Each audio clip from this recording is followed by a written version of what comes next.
Hello everyone, this is Dr. Zhao at MTSU. In this chapter, we will go through some basic description of hedge funds. So as an investor, you have a choice of mutual funds, right? And you want a mutual fund manager to manage money for you. But here's a lot of concerns. First of all, you hate that management fee, 1 to 2%. It eats up your return every year. And second, you hate mutual fund manager cannot beat the market over the last 50 years or so. So why is that? Why is that? The mutual fund managers cannot beat the market index. Well, on the one hand, mutual fund managers do not have incentives to beat the market.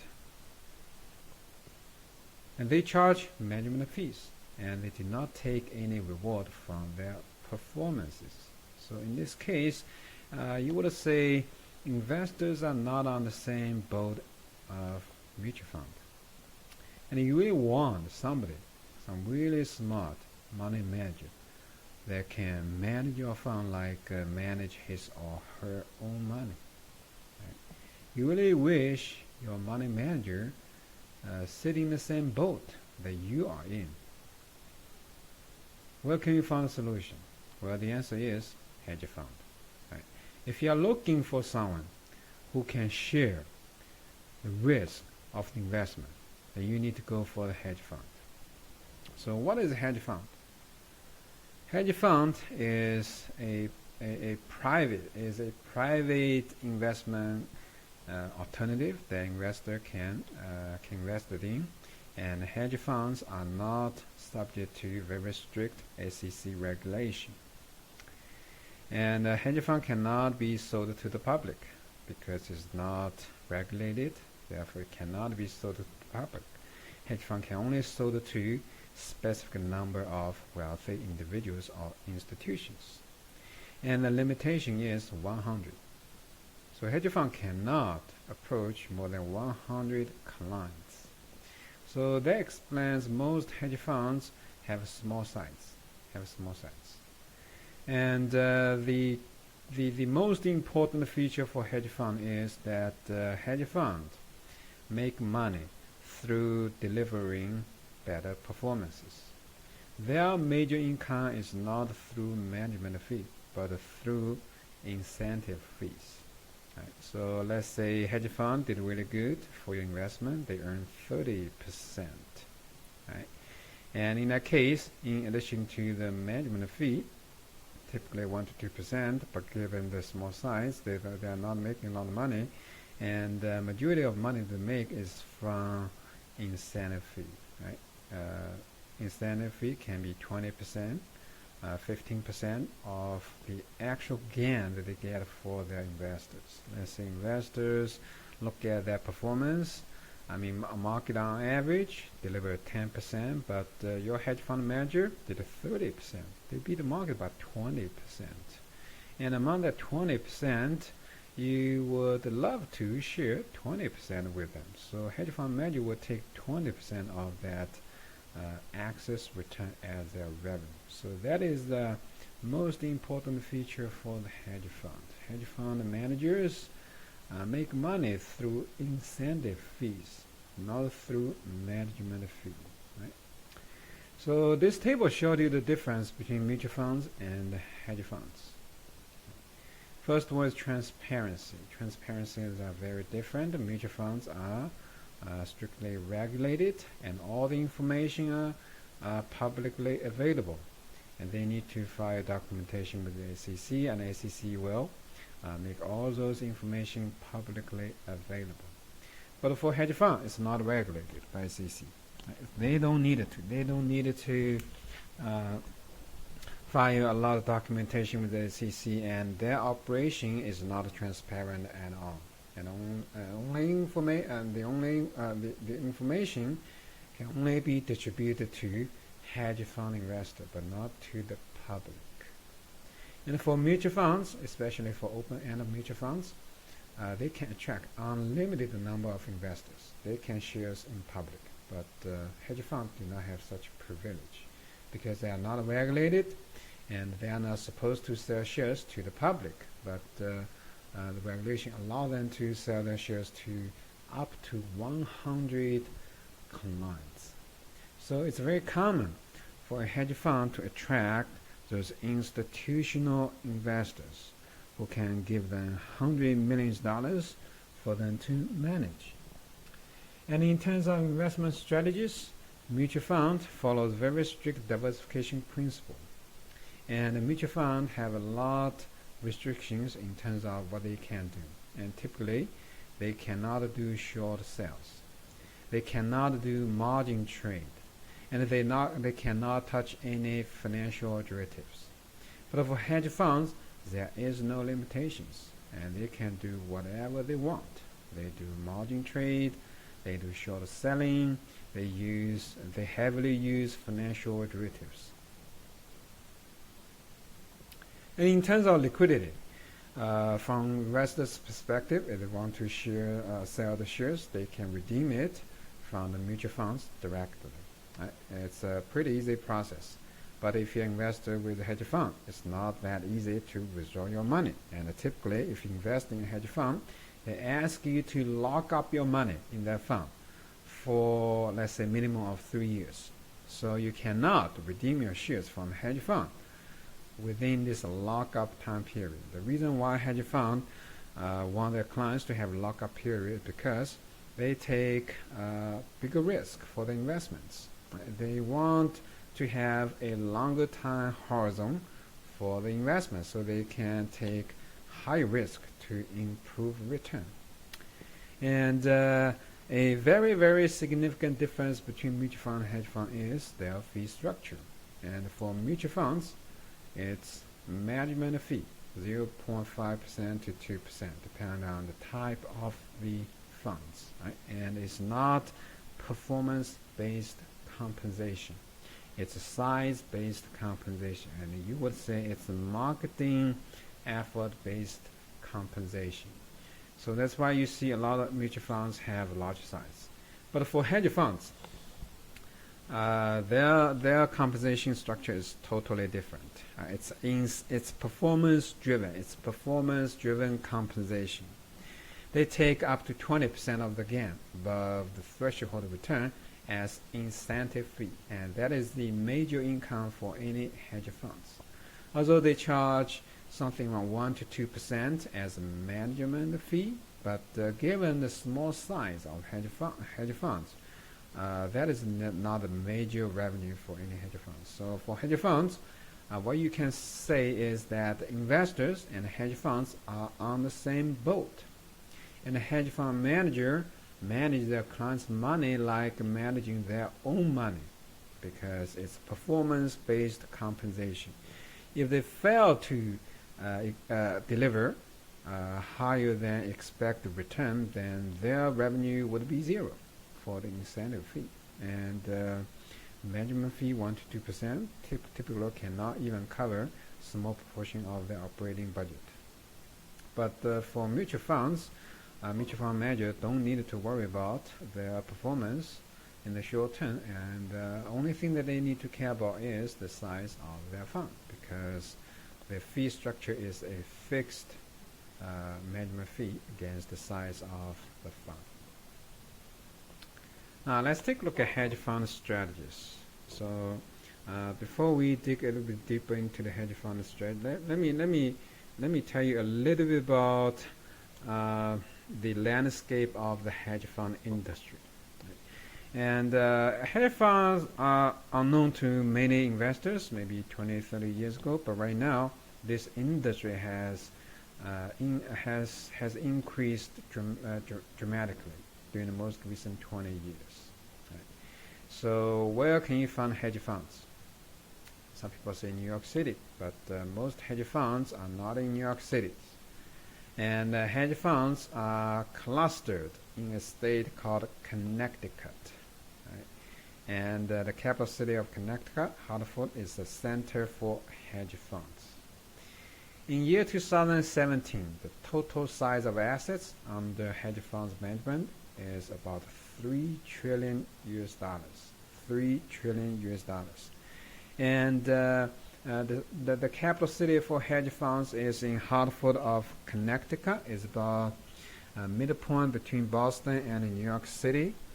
The reason why hedge fund choose Hartford as their headquarters because the hedge fund managers used to work in either Boston or New York City, but they feel that those two cities do not offer a great working environment due to better traffic, and they moved to Hartford. And once some famous hedge fund moved to Hartford, others follows, and right now you see a clustering of hedge fund industry in Connecticut. And also it explains why Connecticut has the highest GDP per capita in the United States. It's about $100,000 GDP per capita. That is Connecticut, right? And a major driven factor here is the thriving hedge fund industry, right, in Connecticut. Now, let's look at hedge fund strategies. And as I said, hedge fund can follow any strategies that they like. They can do shorter sales, they can do margin trades, they can use financial derivatives heavily, and there might be more than a couple hundred or even more than 1,000 strategies they can follow, but we can put all those strategies in two very basic categories. One is directional strategy, the other one is non-directional strategy. And the directional strategies are speculations. They have to bet either increase of security prices or decline of the security prices. Right? So it's a risk-taking strategy, and their success based on the direction of the market. Right? Let's say they have long position in one security. So in this case, their success should be based on the upward direction of the security price. Otherwise, they will lose the money. So it's a directional strategy. It's a pure speculation. And another strategy is non-directional strategy, which means the success of the investment has nothing to do with directional market. Even when market declines, they still make money. And it doesn't matter too much. Why is that? You would say, hey, if you want to make money by investing in stock, you have to expect the stock market to increase. But for non-directional strategy, it's not necessary because what they use for the investment is typical arbitrage. They take a long-short position. In the same underlying assets, but on different securities, so they can capture the risk-free profit. In that case, up and down of the market has nothing to do with their investment performance. Just that they need to be smart enough to find arbitrage opportunities. Right? So that is a typical feature for non-directional strategies. And any non-directional strategies has something to do with arbitrage. Right? Arbitrage involves a long and a short position simultaneously taken on the same or similar underlying assets, but in different securities or on the different markets. And some of those non-directional strategies can be viewed as market neutral strategy. Right? And market neutral strategy actually fill out the market risk from their, let's say, equity investment. If you invest in a certain type of stocks, of course, you would say, hey, this is a good stock. And stock price will increase. But what if the market is declining? So when you hold any stock, it has two different types of risk exposure. One is the market risk. The other one is firm-specific risk. Let's say you're very certain about the firm-specific aspect of investment, but you're not sure about the market trend. Right? And without this market-neutral strategy, your investment may not be successful. Let's say on the firm-specific side, the company is doing well, stock price increase, but the market declining, right? And those two cancel off, make your investment performance look really bad. But if you can fill out the the market risk, then you can enjoy the gain on your firm's specific aspect. That is a market neutral strategy.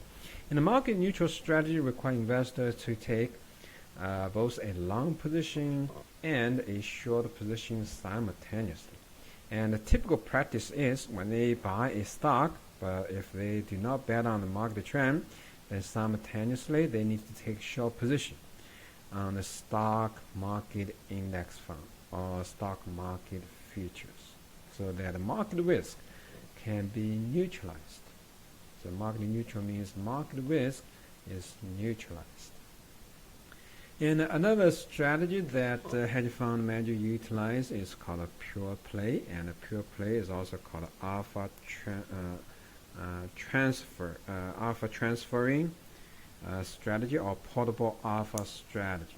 And it is another type of market neutral strategy. Let me show you one example. Alpha transfer or pure play or market neutral strategy. Let's say you have a portfolio, and this portfolio currently have excess return measured by alpha. Let's say this alpha is 2%, but you expect that the market will decline. When the market decline, your gains will be eliminated. So before the market decline, you really want to lock in that 2% actual return. What can you do? And here, what you worry about is the market risk. So fundamentally speaking, you want to neutralize this market risk by taking a short position. Against this market benchmark.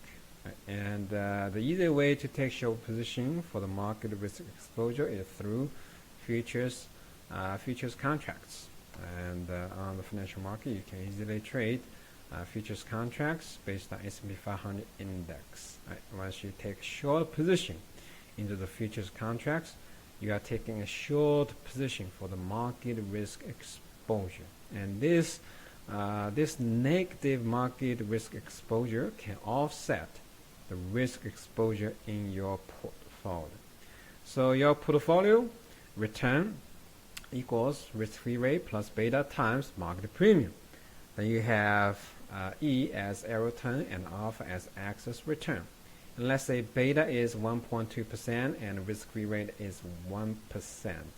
And here, what you needed to do to make this alpha portable or neutralize the market risk is simply take the short position in S&P 500 futures contract. Just that you need to do a little calculation to see how many contracts that you needed to take. And here is the hedge ratio that you can calculate. First of all, you look at how big your position is, 1.5 million US dollars. Then you look at the size of futures contract. And let's say the current level S&P 500 1,200 and the multiplier is 250. So the size of the contract is 1,200 times 250. Then you take the ratio of your portfolio value and the contract value, times that with beta 1.2. They will give you 6. 6 means you need to take a short position in 6 S&P 500 futures contract.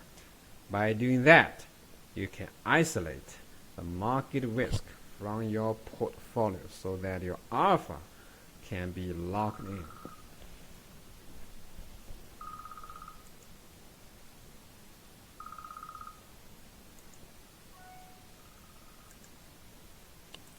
Okay, let's resume the class. Sorry about the interruption.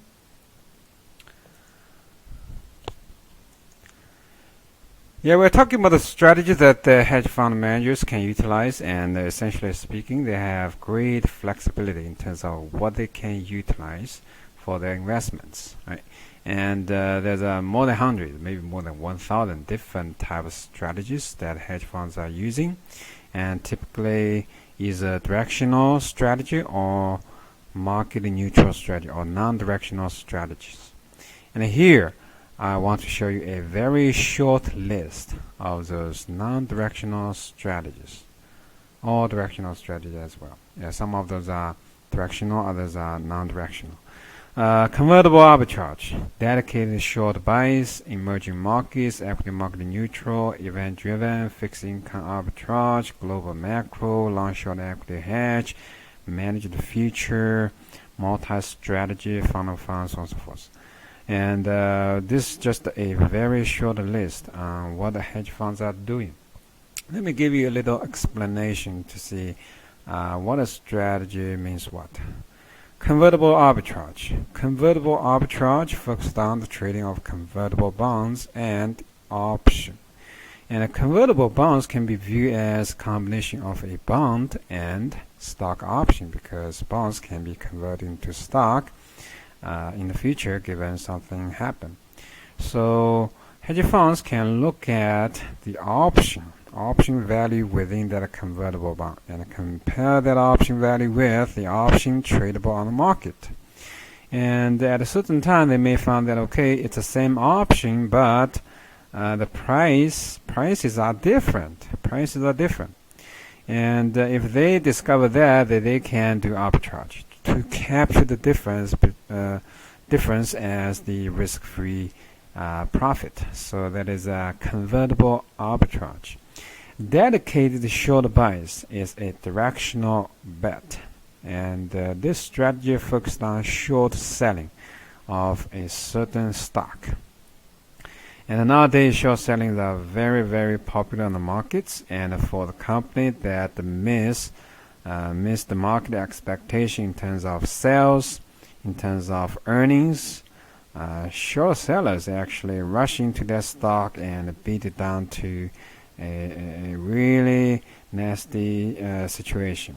And maybe you say, hey, a company missed the sales estimation by just 1 or 2%, but the stock price may tank by 20-30% in just 1 or 2 days. The reason why stock price declines so dramatically is because a lot of short sellers are doing very aggressive short selling to drive down the stock prices. Emerging market strategy, of course, focus their investments in the emerging markets.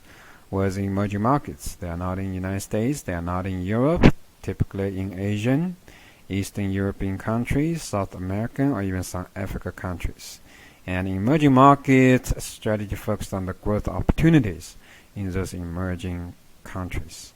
And there are 4 very representative example of emerging economies in the world. Goldman Sachs actually invented a term called BRIC,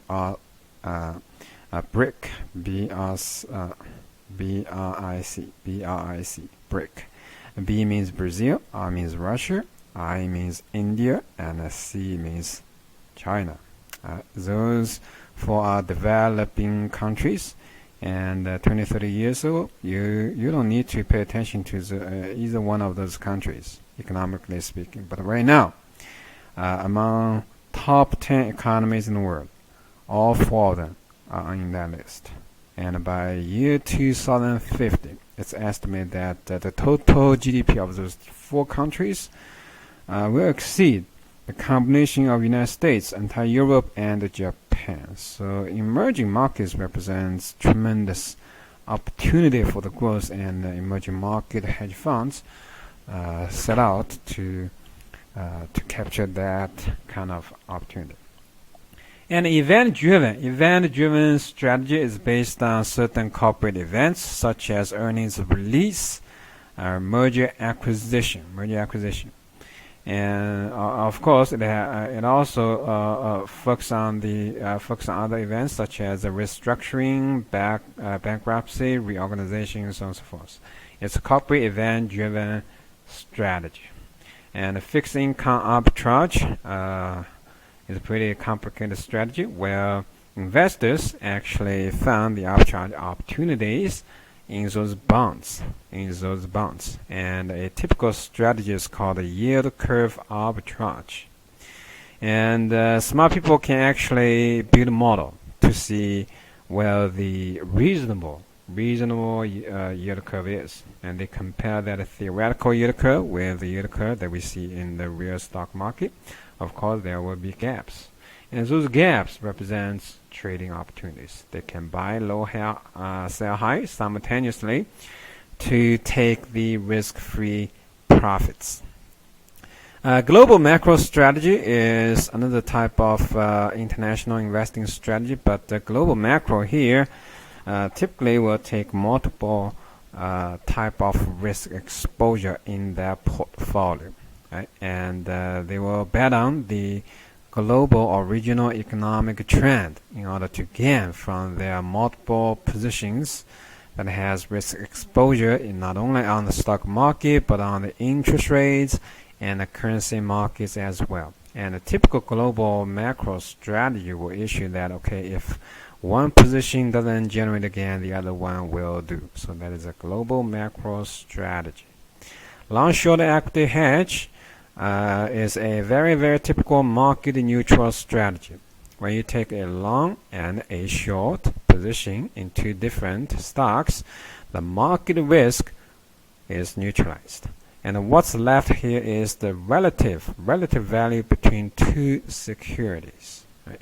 So this long-short equity hedge focused on the relative valuation of two securities, but it filled out the market risk from the position. Many futures strategy focused on futures markets, and some of them are directionals, others are non-directionals. Future markets offers great leverage for investors, and if you can find any arbitrage opportunities, there will be a great strategy. Multi-strategy, that means a hedge fund uses more than one very fancy directional or non-directional strategy.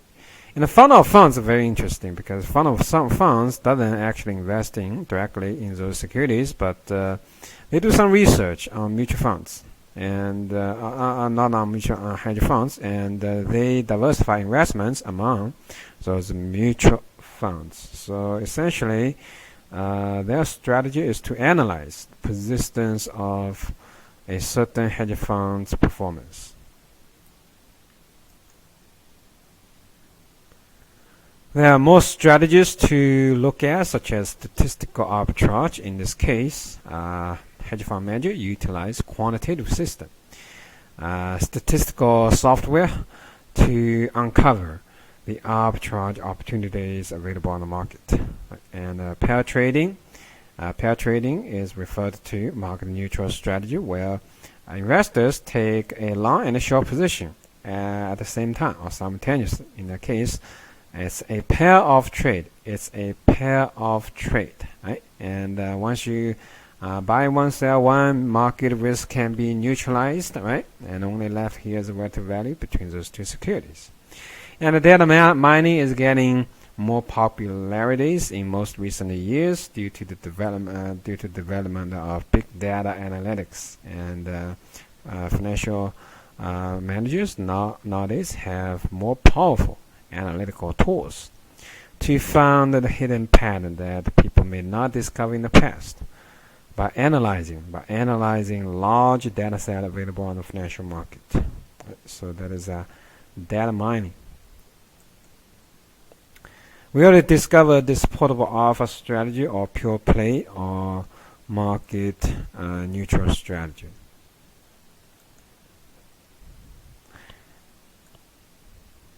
And hedge funds follow many different investment styles. Some of them are directional, others are non-directional. And for directional hedge funds, they typically have risk exposure in many different markets, in different variables such as stock markets, interest rates, credit conditions, foreign currency, so on and so forth. From all the sides perspective, since hedge funds won't tell you what they are doing, but financial researchers can do a little analysis to see what they are actually doing by analyzing the factor loading. So typically they run regression between a hedge fund's return with other market variables. Right? You can put variables such as interest rates, credit conditions, foreign currency, stock market performance on the right hand side of the equation, and run regression, And the coefficient on those variables are so-called factor loading. Factor loading, right? Let's say you found a fund performance has something is highly correlated with both interest rates and foreign exchange rate. Then you can say, okay, factor loading on those two factors are very significant, which means those two that fund is have a significant risk exposure against interest rate changes and foreign currency changes.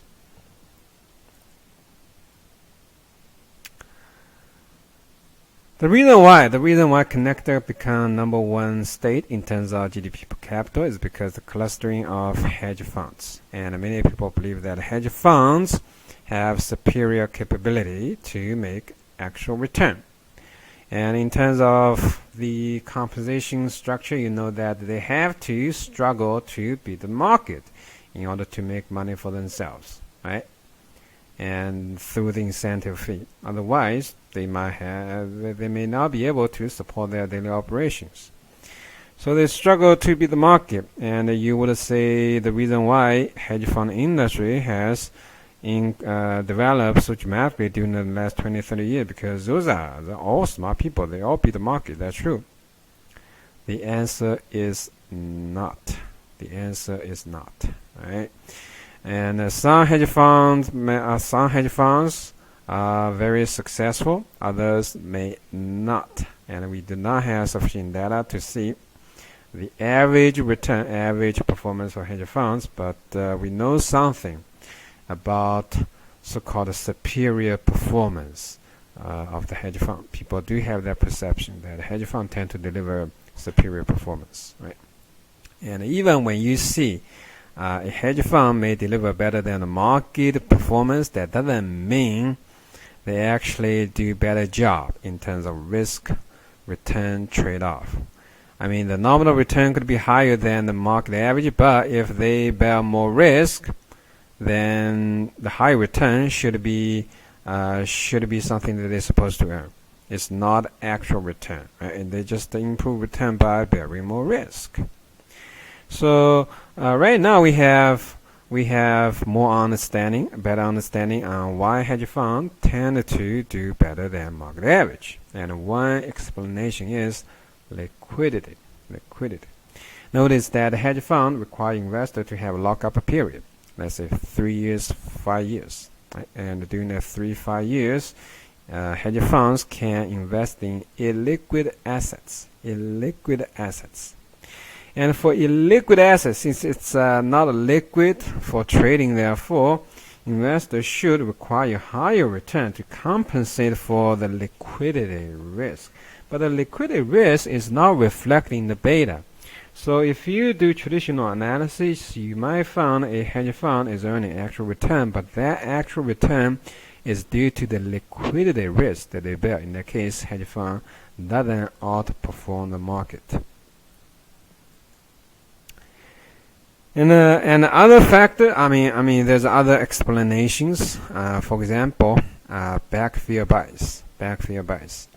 And the backfill bias is induced by including past return funds that are entered the sample because they were successful. So right now the data set is not complete for us to look at the whole picture of hedge fund industry.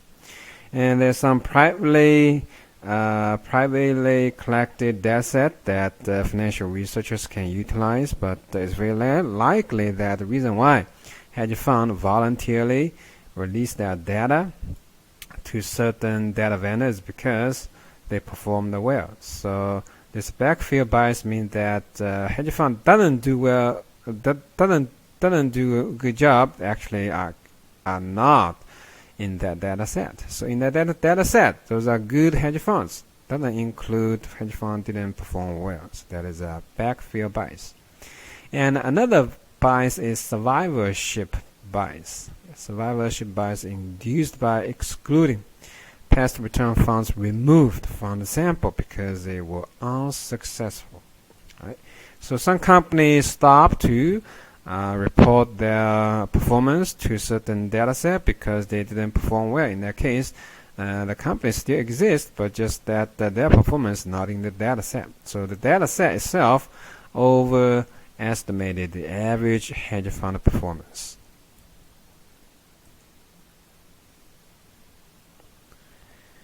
Other than survivorship bias, backfill bias, as well as liquidity risk, we also have other argument based on factor loading. And some hedge funds seemingly perform better than the market average, right? And if you estimate betas of their portfolio, you would say, hey, they beat the beta, right, by generating alpha. But if you look a little further to see other types of risks that they're bearing, by doing the factor loading analysis, you might find that they're supposed to earn that amount of return because they bear other types of risk. For example, currency risk, right? Foreign exchange currency risk, interest rate risk, right?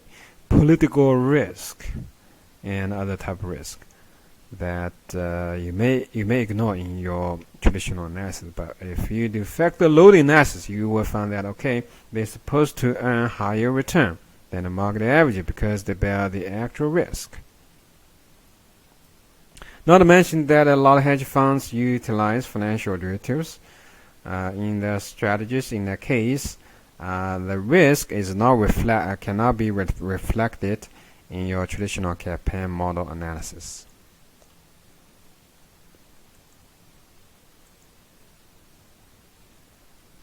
And this is the table showed you the Sharpe ratio alphas for different types of hedge fund strategies. And here you see event-driven strategies, market neutral, short, emerging, long-short hedge, relative value, fixed income, so on and so forth, right?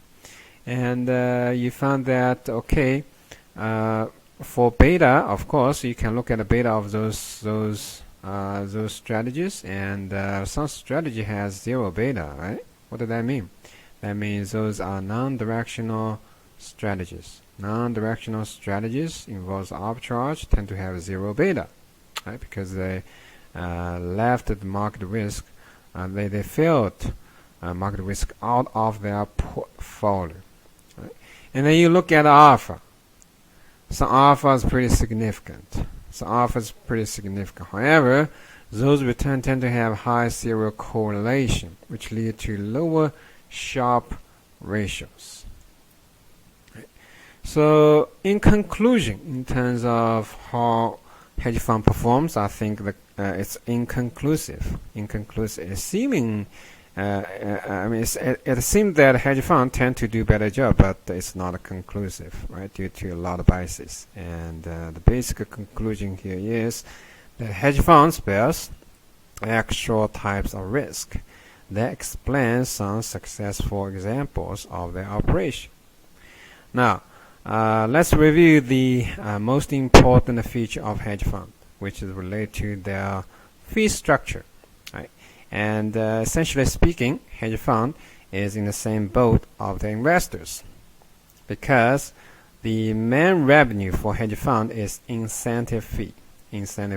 They have to beat the benchmark in order to earn that incentive fee. Incentive fee typically is 20%. 20% of actual return. Right? And you may have one question. I mean, if hedge fund makes money, they do actual return for deliver actual return for the investor, then they get an incentive fee. But what if they underperformed? Do they need to refund the money to investors? Make this a fair game? Well, that sounds a reasonable arrangement, but in practice, it is not. If they make money, they will take it, but if they lose money, they will not refund it. They will not refund. But they will set a high water mark, which means, let's say in year one, they lose money, so they get nothing for incentive fee, right? In the next year, they make money. Should they take incentive fee? The answer is no, because their performance was underwater during the first year. So the money that they made during the second year needed to offset with the first year's loss, right? And they can only take incentive fee when that underwater performance is offset. Right? So that is a so-called high water mark. Right? So although they do not refund your money if they didn't perform well, but they will set high water mark in order to offset their future incentive fees. So that is a fee structure in hedge fund. So essentially speaking, hedge fund they have motivation to do well because their revenue rely on their performance. So that is chapter 20, hedge fund.